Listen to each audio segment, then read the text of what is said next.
మన ప్రభువును రక్షకుడైన యేసుక్రీస్తు నామంలో మీ అందరికీ నా యొక్క వందనాలు శుభములు తెలియజేస్తున్నానండి.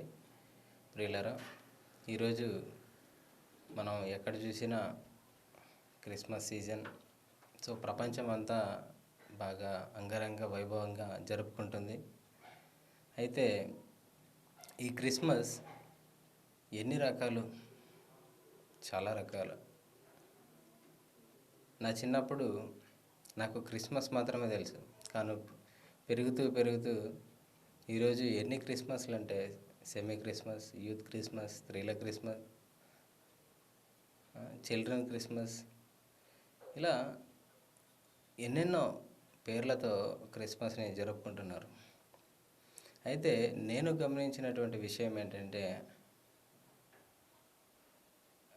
క్రైస్తవుల గురించి మాట్లాడుకోవడం పక్కన పెడితే బయట అన్యులు క్రిస్మస్ గురించి ఏమనుకుంటున్నారు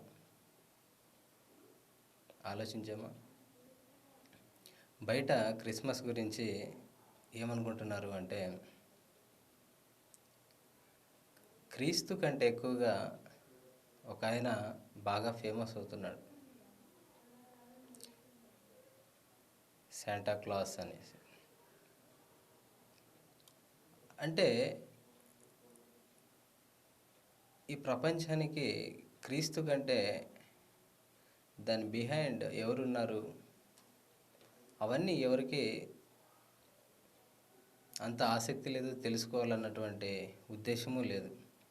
కానీ ఇలాంటి వాటి వల్ల ఒక మనిషి ఎంత ఎంటర్టైన్కి అలవాటు పడుతున్నాడు అనేది మనం ఆలోచించాలి.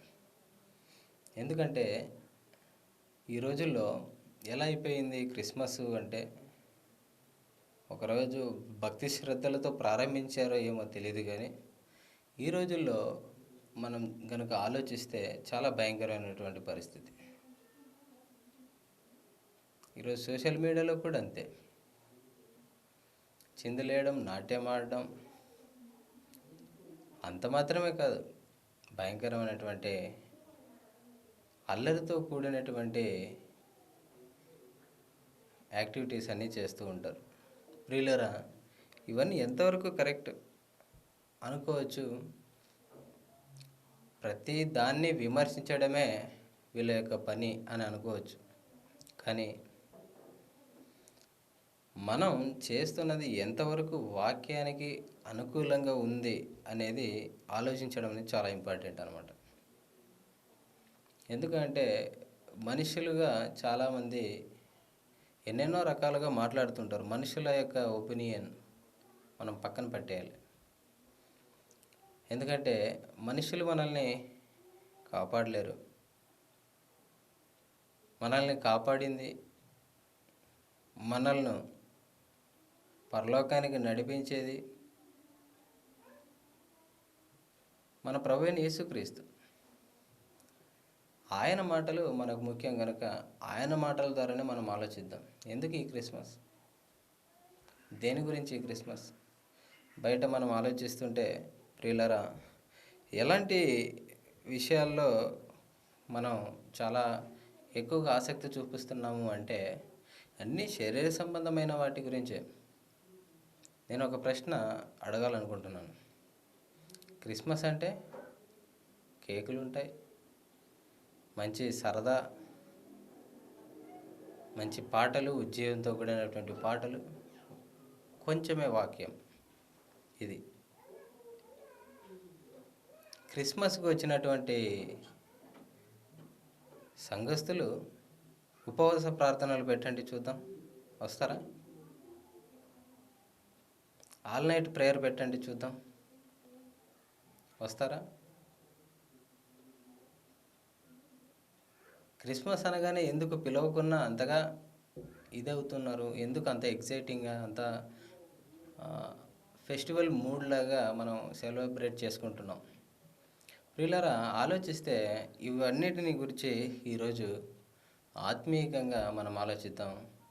ముందుగా దేవుడు, మనం పరిశుద్ధ గ్రంథంలో నుంచి దేవుడు పలికినటువంటి మాటలను కనుక మనం ఆలోచిస్తే,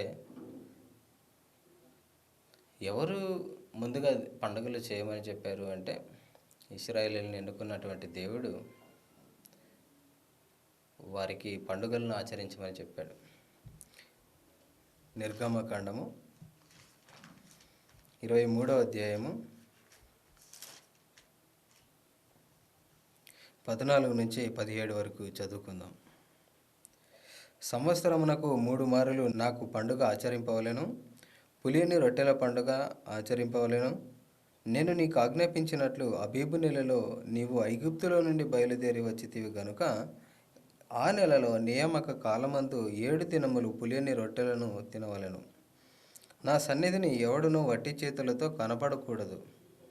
నీవు పొలములో విత్తిన నీ వ్యవసాయముల తొలి పంట యొక్క కోత పండుగను, పొలములో నుండి నీ వ్యవసాయ ఫలములను నీవు కూర్చుకొనిన తరువాత సంవత్సరాంతమందు ఫల సంగ్రహపు పండుగను ఆచరింపవలెను.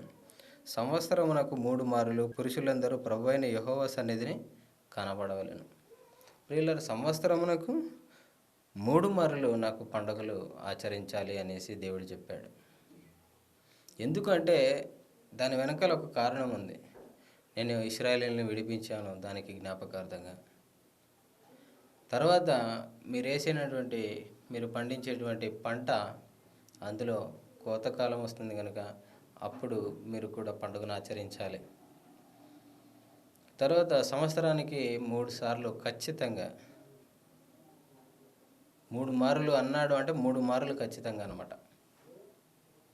పురుషులందరూ యెహోవా సన్నిధిన కనపడాలి. ప్రియులారా, ఇవి ఎవరిచ్చారు? దేవుడే ఇచ్చాడు ఆజ్ఞ. ఈ పండుగలు చేయడం ఇశ్రాయేలీయులు ప్రారంభించారు. ప్రారంభించిన తర్వాత చాలా కాలానికి ఏమైపోయింది అంటే, దేవుడిచ్చినటువంటి పండుగల యొక్క ఉద్దేశాన్ని పక్కన పెట్టేసి ఎంతగా వారు దారి తప్పిపోయారు అనేది కనుక మనం ఆలోచిస్తే, బైబిల్ చదివినప్పుడు రాజుల గ్రంథాల్లో వాళ్ళు చేసినటువంటి భయంకరమైనటువంటి ఆ యొక్క కార్యాలు చూస్తే మనకు అర్థమవుతుంది. దేవుడు ఇచ్చినటువంటి ధర్మశాస్త్రాన్ని త్రోసివేసి ఎలాగ వాళ్ళు బానిసత్వంలోకి వాళ్ళంతటి వాళ్ళే, దేవుడు చెప్పాడు మీకు ఇది ఆప్షన్ ఏ, ఆప్షన్ బి ఉంది, ఏది చూస్ చేసుకుంటే దాన్ని బట్టి దానికి ఫలితం అనేది దొరుకుతుంది మీకు. కనుక వాళ్ళు ఏం చేశారు? దేవుడు ఇచ్చినటువంటి ధర్మశాస్త్రాన్ని పక్కన పెట్టి దేవునికి చాలా విరోధంగా అన్య దేవతలను, విగ్రహాలను పూజించడం మొదలుపెట్టారు. అలా వాళ్ళు చేసినటువంటి వారి యొక్క క్రియలకు బట్టి వాళ్ళు ఎలా అయిపోయారంటే తిరిగి మరలా బానిసత్వంలోకి వెళ్ళిపోయారు. ఈ క్రమంలో వాళ్ళు ఎలా అయిపోయారు అంటే, దేవుడు ఏర్పరచుకున్నటువంటి జనులు వీళ్ళేనా అని అన్యులు మాట్లాడుకునేటువంటి పరిస్థితిలోకి ఇశ్రాయేలీయులు వెళ్ళిపోయారన్నమాట. ఇంతటి భయంకరంగా వారు దేవునికి దూరం అయ్యేసరికి దేవుడు వారితో చెప్పినటువంటి మాట ఒకసారి మనం గుర్తు చేసుకుందాం. ఎందుకంటే నిర్గమకాండం 23వ అధ్యాయంలో దేవుడే చెప్పాడు నాకు 3 మారుల పండుగ ఆచరించమని.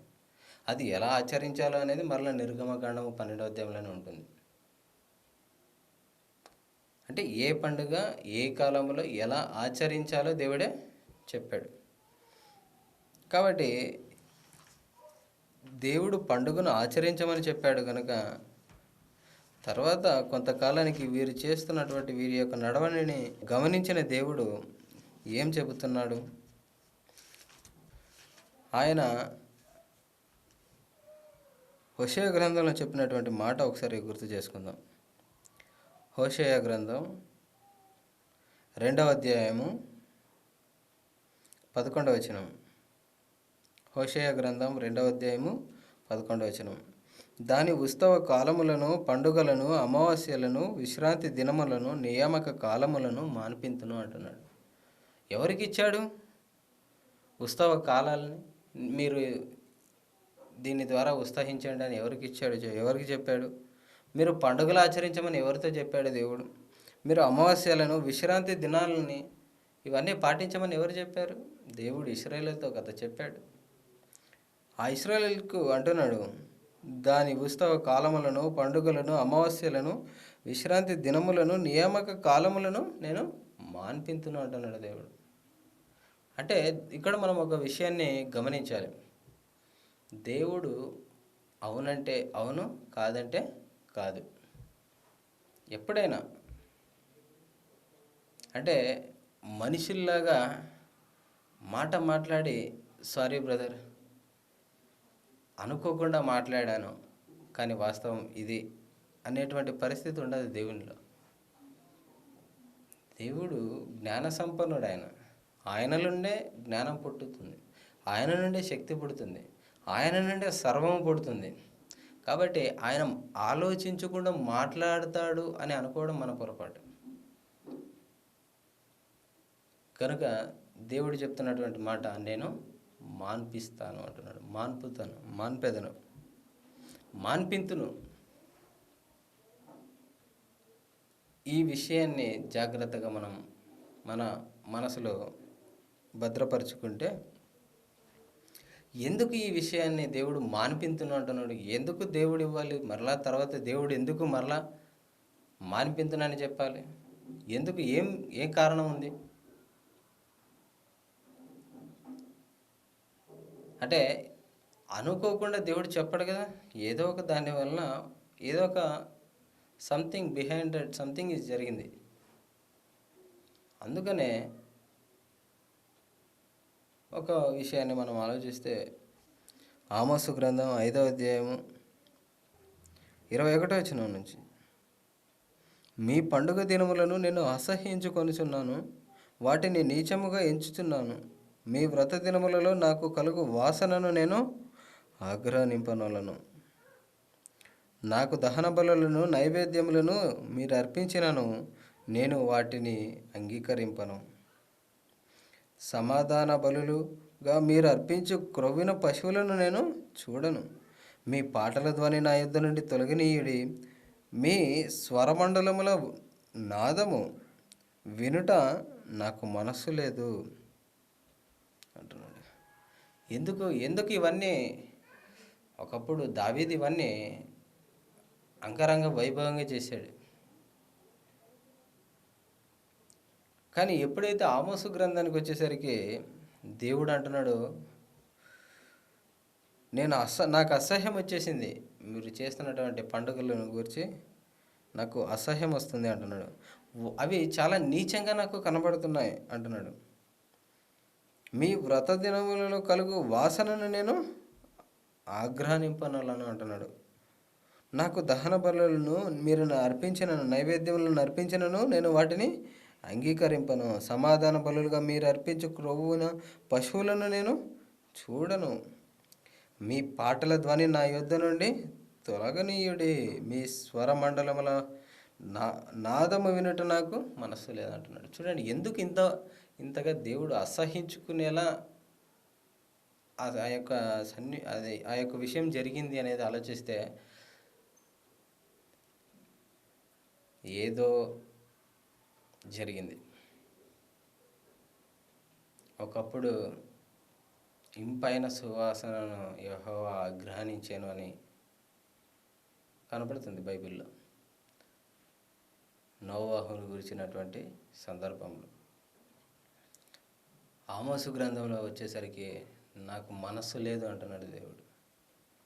ఎందుకు ఇలా మాట్లాడాల్సి వచ్చింది అంటే చెబుతున్నాడు, నీళ్లు పారినట్లుగా న్యాయము జరగనీయుడి, గొప్ప ప్రవాహం వలె నీతిని ప్రవహింపనీయుడి అంటున్నాడు. నీతి న్యాయాన్నే మర్చిపోతే నీ పండుగలు ఎవరికి కావాలి?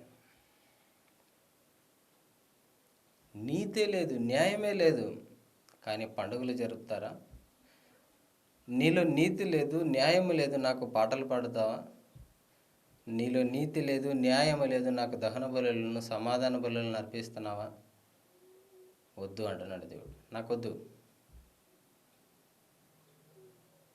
వీటన్నిటినీ నాకు అసహ్యం వచ్చేసింది. నువ్వు చేసేటువంటి ఈ క్రియల వల్ల నాకు అసహ్యం వచ్చేసింది. ఏం చేయమంటున్నాడు? నీతిని, న్యాయాన్ని జరిగించండి. నీళ్లు పారునట్లుగా న్యాయాన్ని జరిగించాలి. గొప్ప ప్రవాహము నీతిని, అంటే ఆ ప్రవాహం వల్ల నీతిని ప్రవహింపనీయుడు అంటున్నాడు. అంటే ఒక చోట ఆపకండి. ఇక ఎందుకు అక్కడే స్ట్రైక్ చేస్తున్నారు నీతిని, న్యాయాన్ని? మీరేం చేయాలి? వాటిని ఆపకుండా ప్రతి క్షణం అనుక్షణం జరుగుతూనే ఉండాలి. ప్రవాహం ఎప్పుడు ఆగిపోదు. అలా నీతి న్యాయాలు కూడా ఎప్పుడు కూడా మనిషి నుంచి దూరం అయిపోకూడదు. అది ఎప్పుడు ప్రవహిస్తూనే ఉండాలి. కానీ మీరేమైపోయారంటే వీటిని మానుకున్నారు. గనక నాకు అసహ్యం వచ్చేసింది అంటున్నాడు. కాబట్టి తిరిగి దేవుడు కోరుకుంటున్నాడు, నాకు న్యాయాన్ని. నాకు కనపడడం లేదు మీలో, నా నీతి కనపడడం లేదు మీలో అని అంటున్నాడు. ప్రియులరా, ఇంతగా దేవుడు కోరుకుంటున్నాడు అంటే ఏది ఎక్కువ? పండగలు ఎక్కువనా? ఒక మాట ఒకసారి ఆలోచించండి. పండుగ అంటే ఏంటి? పండుగ అంటే ఇప్పుడున్నటువంటి డెఫినేషన్స్ వేరు, మారిపోయాయి. పండుగ అంటే ఒకప్పుడు పండుగ అంటే భక్తి శ్రద్ధలతో కూడినది. అది ఈ రోజుల్లో ఇంటికి ఒంటికి సంబంధించిందే పండుగ. పండుగ అంటేనే ఇల్లంతా మంచిగా డెకరేట్ చేస్తాం. పండుగ అంటేనే ఒంటికి కావాల్సినవన్నీ కొనుక్కుంటాం, చేసుకుంటాం, తింటాం. పండుగ అంటే ఏంటి? దేవుడు కోరుకుంటున్నాడు, న్యాయాన్ని జరగనివ్వండి, నీతిని జరగనివ్వండి అంటున్నాడు.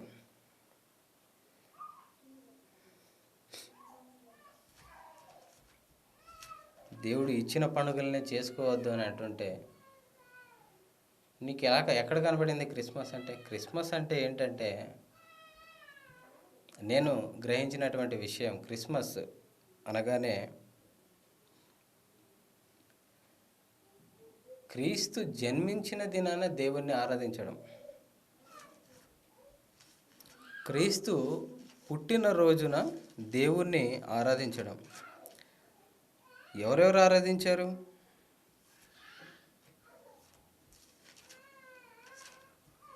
ఏమండి, క్రీస్తు పుట్టినరోజు ఎవరెవరు సంతోషించారు?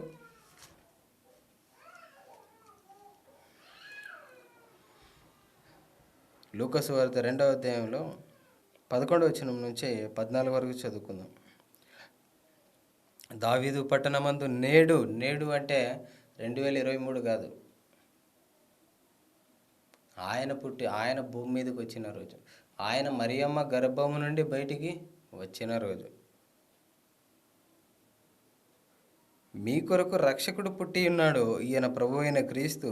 దానికి ఇదే మీ కానవాలు. ఒక శిశువు పొత్తి గుడ్డలతో చుట్టుబడి ఒక తొట్టిలో పండుకొని ఉండుట మీరు చూచెదరని వారితో చెప్పాను.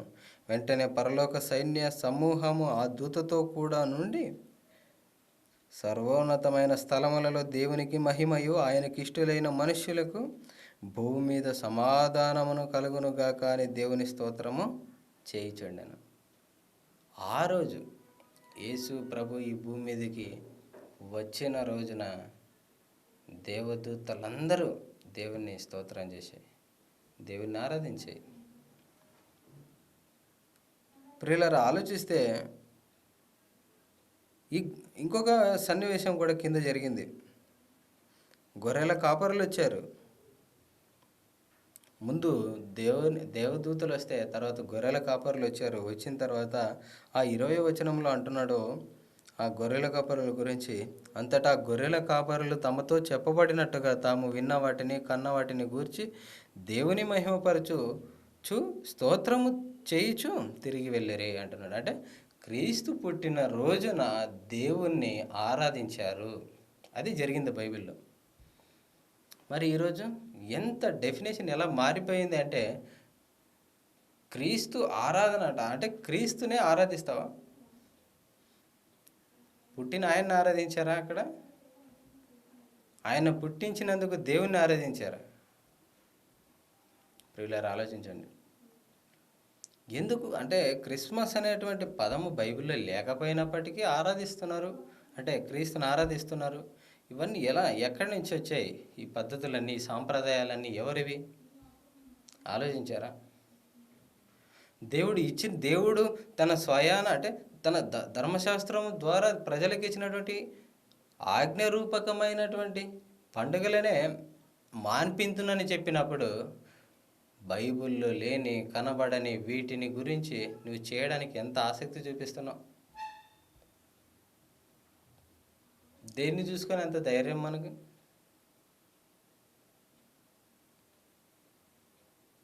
ఈరోజు అంటున్నాం కదా, ప్రతిదానికి ఎక్కడ ఒక దానిని తీయకూడదు, ఒక దాన్ని కలపకూడదు అన్నటువంటి ఆ విషయం అందరికీ తెలుసు. క్రైస్తవుడిగా ప్రతి ఒక్కరికి తెలుసు. మరి క్రీస్తు ఏమండి, క్రీస్తు జన్మదినాన్ని జరుపుకోమని ఎక్కడైనా ఉందా బైబిల్లో? అసలు ఇది బైబిల్లో జన్మదినాలు జరుపుకునేటువంటి ఈ ఆచారము అనాలా, సాంప్రదాయం అనాలా, ఇవన్నీ ఎవరివి? అన్యులవి. ఏ రోజు కనిపిస్తాడు మనకు? ఆ రోజు ఒక నీతిమంతుని తల తెగిపోయింది. జన్మదినం కానీ ఒకరికి అది మరణ దినం.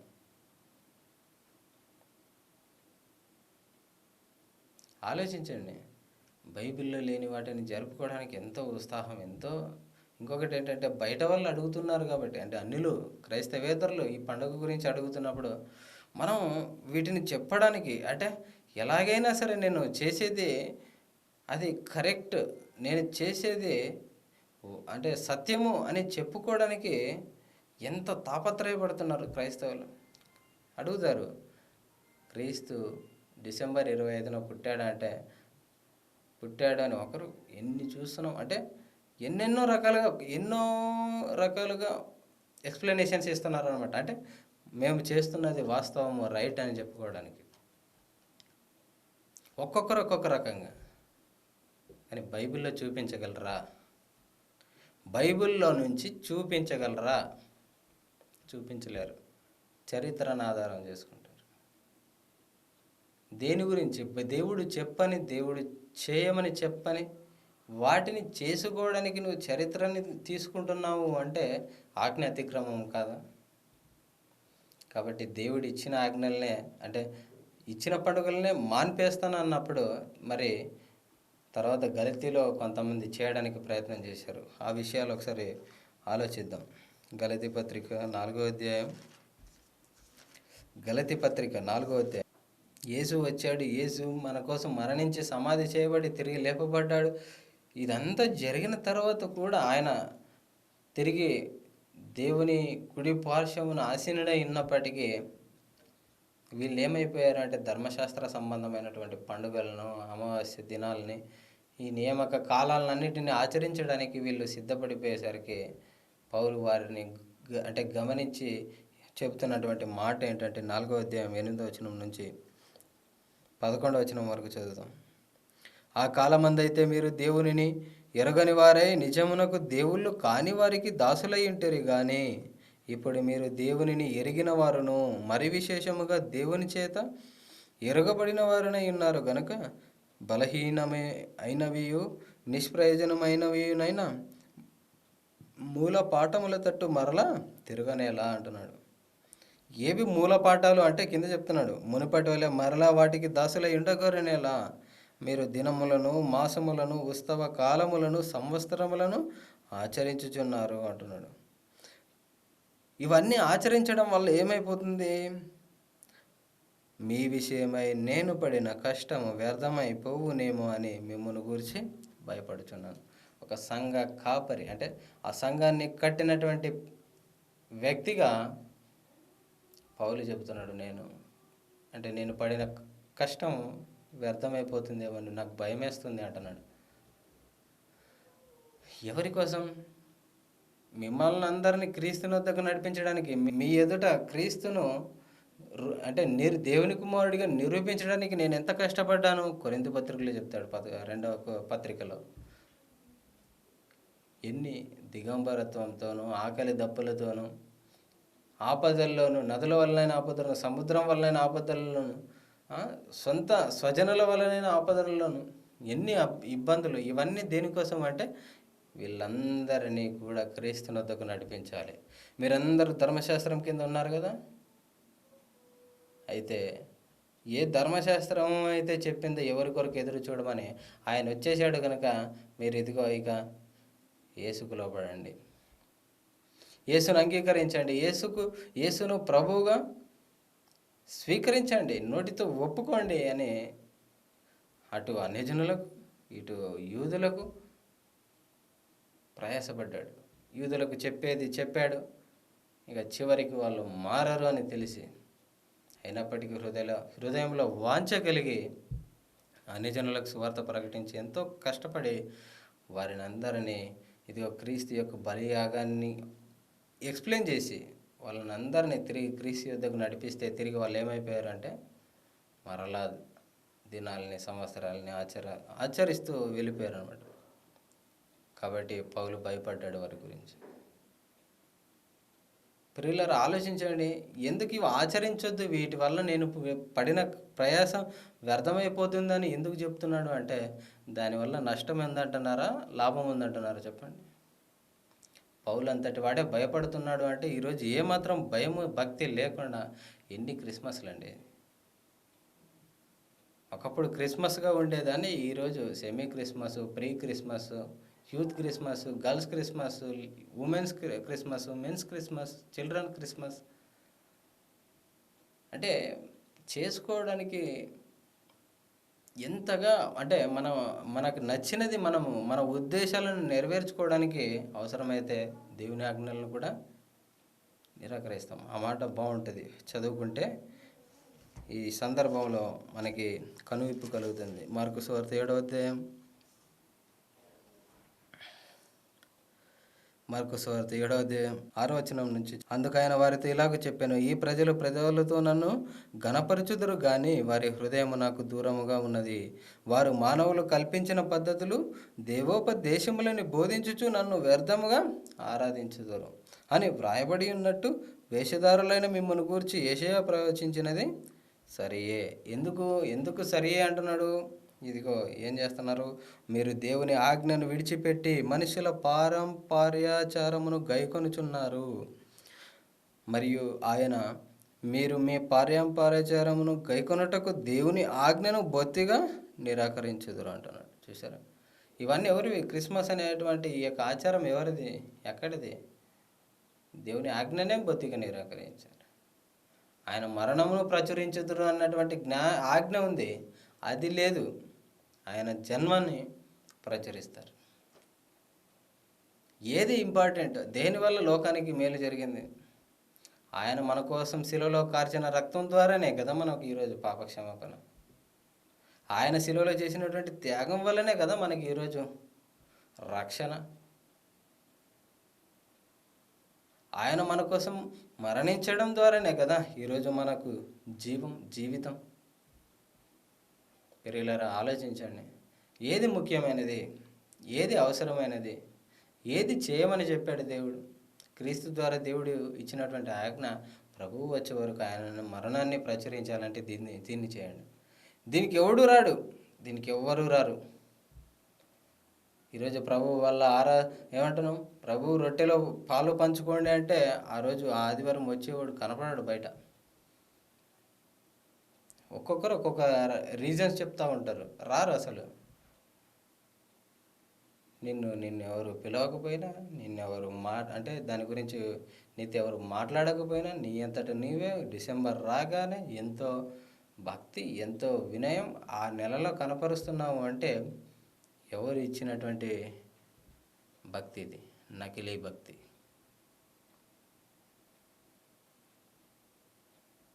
ప్రియులారా, ఆలోచించండి, లేనిటువంటి వాటిని లేని వార్తనే పుట్టించొద్దు అన్నప్పుడు లేని పండుగను ఎందుకు చేసుకుంటాం? పండుగలు, అమావాస్యలు ఎవరికి? నీకు నిజంగా పండుగ కావాలా? క్రైస్తవులారా, అందరికీ పండుగలోనే మాకెందుకు లేవు, మేమెందుకు చేసుకోకూడదు అనుకుంటున్నారా? ఉంది, దేవుడు ఇచ్చాడు పండుగ, చేద్దామా? ఆ పండుగ ఏదో చేద్దామా?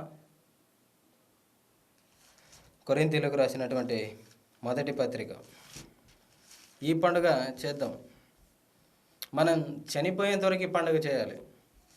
ఆఖరి క్షణం వరకు ఈ పండుగ చేస్తూనే ఉండాలి. అంత గొప్ప పండుగ ఇచ్చాడు దేవుడు మనకి.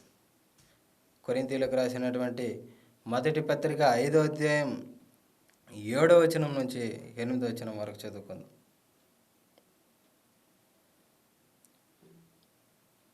మీరు పులిపిండి లేనివారు గనుక క్రొత్త ముద్ద అవుటకై పాతదైన పులిపిండిని తీసి పారవేయుడి అంటున్నాను.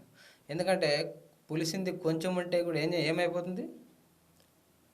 అదంతా చెడిపోతుంది, అంతే కదా. పాచిపోయిన మెతుకు ఒక్క మెతుకున్నా కూడా, మంచిగా ఉండే అన్నంలో ఒక్క మెతుకు పాచిపోయినది పెట్టినా కూడా అన్నం అంతా చెడిపోతుంది. అలాగే పాలు, కొంచెం పెరుగు మరిగించిన పాలలో వేసేస్తే కొద్దిసేపు అంటే పెరుగు అయిపోతుంది, అంటే పాలు ఉండవు ఇక, అదంతా అలా ఆక్రమించబడుతుంది. కాబట్టి మనలో ఏముండకూడదు, పాతదాన్ని అంతా తీసేయాలి అంతే. ఇక ఎట్టి పరిస్థితుల్లోనూ మనలో కనపడడానికి వీల్లేదు. ఎవడైనా నువ్వు క్రీస్తునందున్న యెడల వాడు నూతన సృష్టి. నువ్వు నూతన సృష్టి కదా, నేను నూతన సృష్టి కదా. మనలో పాతది ఏది కూడా కనపడడానికి వీల్లేదు. చెబుతున్నాడు, నువ్వు పండగ చేయాలంటున్నావు కదా, చేయాలి. ఖచ్చితంగా ప్రతి క్రైస్తవుడు చేయాల్సినటువంటి పండగ ఒకటి ఉంది. మీరు పులిపిండి లేనివారు కనుక క్రొత్త ముద్ద అవుటకే ఆ పాతదైన పులిపిండిని తీసి పారవేయుడి అంటున్నాడు. అంటే మనలో శరీర సంబంధమైన ఏ క్రియ ఉండడానికి వీల్లేదు. ఎందుకంటే క్రీస్తు మన కొరకు చనిపోయాడు, అదే చెప్తున్నాడు. ఇంతేకాక క్రీస్తు అన్న మన పస్కా పశువు వధింపబడెను అంటున్నాడు. ఇక మన కొరకు క్రీస్తు చనిపోయాడు, ఇక జీవించేవారం మనం కాదు. క్రీస్తే నాయందు జీవించుచున్నాడని పౌలు అంటాడు.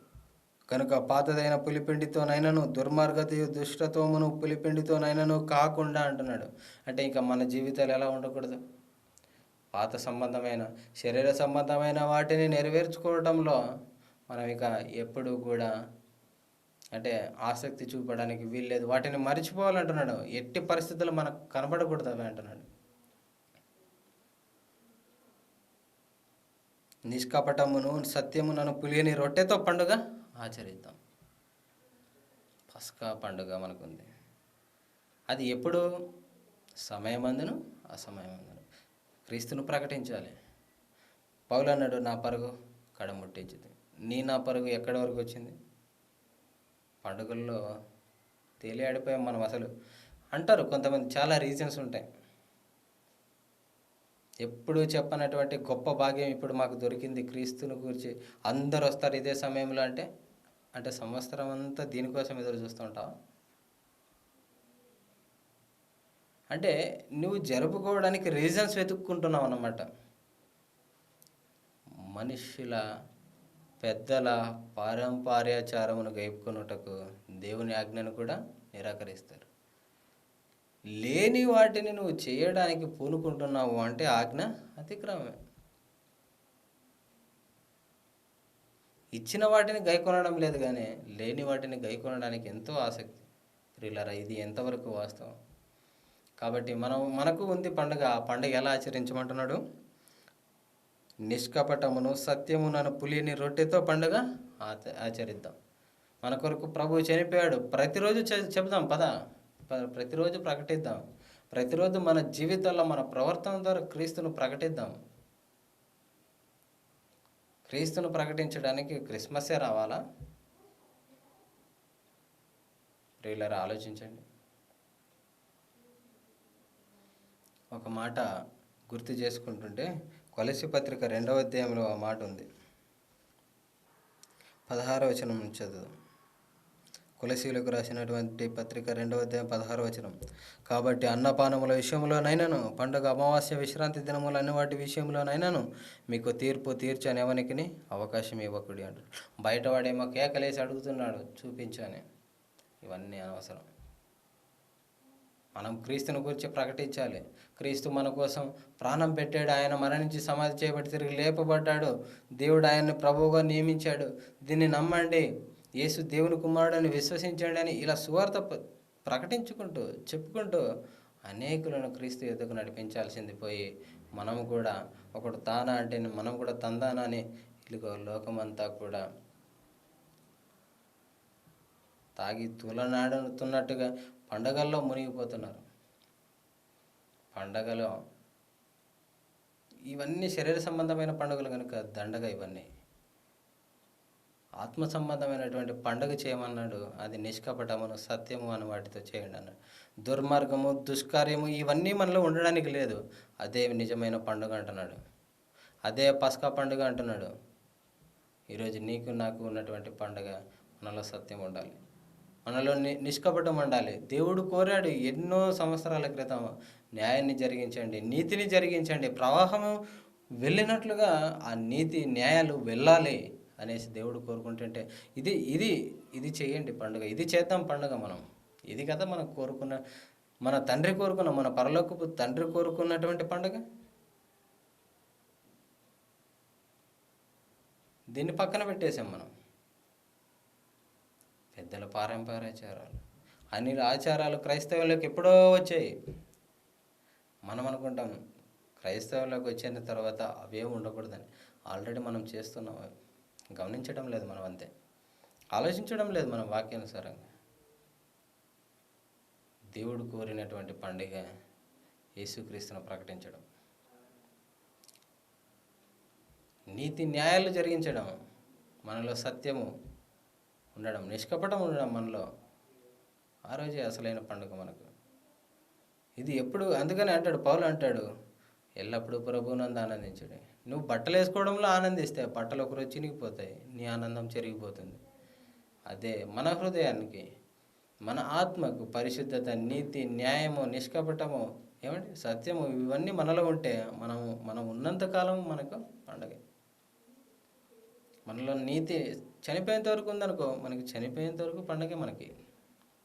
అదే చెప్పాడు పౌలు, ఎల్లప్పుడూ ప్రభువునందు ఆనందించాడు. యేసు ప్రభు చెప్పాడు, ఆహారం కంటే దేహం, వస్త్రం కంటే దేహం గొప్పదే అంటున్నాడు. అంటే ఏది గొప్పది? మన శరీరం గొప్పది, దీంతో దేవుణ్ణి మహిమపరచు అంటాడు. ఇలా మనము దేవుని వాక్యాన్ని ఎల్లప్పుడూ మనం ఆలోచించాలి. దేవునికి ఆయన వాక్యానికి ఏదైతే విలువనిస్తుందో, దేవునికి ఆయన వాక్యానికి ఏదైతే న్యాయంగా ఉంటుందో దాన్నే మనము చేయాలి. అవి ఆజ్ఞలు. కనుక ఇలా మనకున్నటువంటి పండుగ చేద్దాం, అనుదినము అనుక్షణము పౌలు వలె కష్టపడి ఆనందిద్దాం ఆత్మీయంగా. శరీర సంబంధమైన శ్రమలు కొంతకాలమే. అందుకని పౌలు చెరసాల్లో, శీలా పౌలు ఉన్నప్పుడు కూడా గాయాలు బొండ వేసి బిగించారు ఆయన్ని. వాళ్ళిద్దరూ కూడా గాయాలతో ఉన్నప్పుడు కూడా మధ్యరాత్రి వేళ కీర్తనలు పాడుచుండరు, ఖైదీలు వినుచుండరు. అకస్మాత్తుగా భయంకరంగా చెరసాల బ్రద్దలైపోయింది. చెరసాల నాయకుడు, ఆయన కుటుంబం అంతా రక్షింపబడింది. అది కాదా పండగ? ఏది పండగ మనకు? తిని తాగి ఆనందించడంలోనే పండుగ వెతుక్కుంటే మనం ఈ లోక సంబంధం అవుతాం. ఆత్మను రక్షించడమే మనకు పండగ అయితే మనం కూడా దేవుని పిల్లలు అనిపించుకుంటాం. దేవుడు ఎక్కడ ఆనందిస్తున్నాడు? ఒక్క పాపి మారితే పరలోకమందు సంతోషం. ఈరోజు ఆ సంతోషమే మన సంతోషంగా భావిస్తే మనకు కూడా నిరంతరం పండగే. ఇలా ఆలోచిద్దాం, దేవుని సంకల్పాన్ని నెరవేర్దాం. ప్రార్థన చేసుకుందాం. మమ్మల్ని మిక్కిలిగా ప్రేమించిన మా ప్రియ పరలోకపు తండ్రి, మీకు ఘనమైన, శ్రేష్టమైన, అత్యున్నతమైన, పూజార్హమైన నామానికి వేవేల కృతజ్ఞతాస్తుతులు, స్తోత్రాలు చెల్లిస్తూ, నాయనా మీ యొక్క వాక్యాన్ని తండ్రి మేము అనుదినము ఆస్వాదిస్తూ, నేను మీ యొక్క చిత్తాన్ని నెరవేర్చి మనుషులు నేను కల్పించిన వీటన్నిటిని నేను మేము దూరం చేసుకొని, ఆయన మీ యొక్క వాక్యానికి ఎల్లప్పుడూ అంటుకట్టబడి మేము ప్రవర్తించలేకున్న సహాయాన్ని అనుగ్రహించమని మా ప్రభువైన క్రీస్తు పేరటి ప్రార్థన అడిగి పెట్టుకుంటున్నాం. మాకు